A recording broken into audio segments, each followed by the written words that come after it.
আমরা ছেলেদের নৈতিক চরিত্রের কথা বলি, আমাদের গার্ডিয়ানেরা সেটার ব্যবস্থা করেন না। ওনাদের ছেলেদেরকে ওনারা মায়েরা আদর করে বড় পাঠা দেন,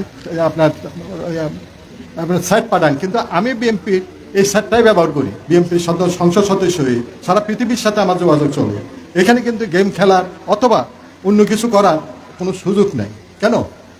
এই সাইটগুলো করলে কি হয়, এটা দামে কম, 1,500 টাকা দাম, 1200-1300 টাকার দাম। এই সাইটগুলো করলে কি হয়, ছেলেদেরকে তাই দিলে হয়।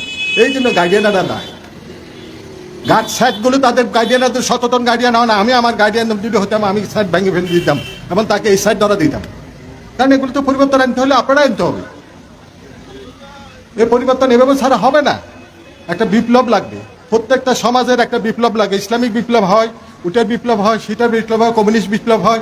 আমাদেরকে বিপ্লব ছাড়া এই সংশোধন, এই সমাজের এই সমস্ত অপব্যবস্থাকে আমরা ভাঙতে পারবো না। শিক্ষা ব্যবস্থার মধ্যে যে অপব্যবস্থা আছে সেটা ভাঙতে পারবো না। আন্দোলন করা ছাড়া আমাদের কোনো উপায় নেই। আমি সোয়াশায় একটা মরগরি সেমিনার করব, প্রত্যেকটা প্রতিষ্ঠান থেকে আমরা 4-5 জন করে লেখাপড়া জানবো। কাণ্ড এটা কি হচ্ছে? আপনি সন্দীপ কলেজে যান, এটা সরকারি কলেজ, সরকারি বেসরকারি কলেজ হওয়া অবস্থায় যে ছেলেটা পাস হয়েছে, আমরা বেসরকারি থাকা অবস্থায় সন্দীপের থেকে কয়েকজন ডাক্তার বেরিয়েছে, MBBS ডাক্তার, কিন্তু সরকারি হওয়ার পর একটা ডাক্তার এখন পর্যন্ত বের হয়নি। এটা কেন? এক সময় সন্দীপে আমি একদিন দেখছি 8 জন ছিল, আপনার সচিব ছিল সন্দীপের। এখন কোথায়? কোথার থেকে বিশেষ ক্যাডারে কজন লোক আসতেছে আমাদের? কেন হচ্ছে না আমাদের সন্দীপ থেকে? এটা কারণ কি? আগে কি সোনার ছেলেরা জন্ম দিত মা বাবাই? সব ছেলে মা বাপের পরিবারগুলো সেখান থেকে আসতো। ভালো একটু পড়ালেখা করতে হলে গার্ডিয়ানরা বাধ্য হয়ে ঢাকা নিয়ে চিড়িয়াখানা নিয়ে পড়ায় কষ্ট করে লেখাপড়া মান উন্নয়নের জন্য।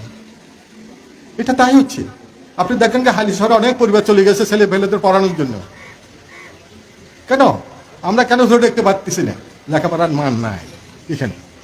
সেই জন্য তারা তাদের চিটাগাং বাসা কষ্ট করে, হালি শহরের ছোট পরিবারেরা থাকা, মিডল ক্লাসের পরিবারেরা থাকা কি কষ্ট, সেটা আমি দেখেছি 2 বাসা গিয়ে। ছোট্ট ঘর, ছোট্ট পানির ব্যবস্থা। এখন কিছুটা পানির উন্নয়ন হয়েছে, ওখানে পানির সাপ্লাই হয়েছে। 2-4 বছর আগে এই পানির ব্যবস্থা ছিল না।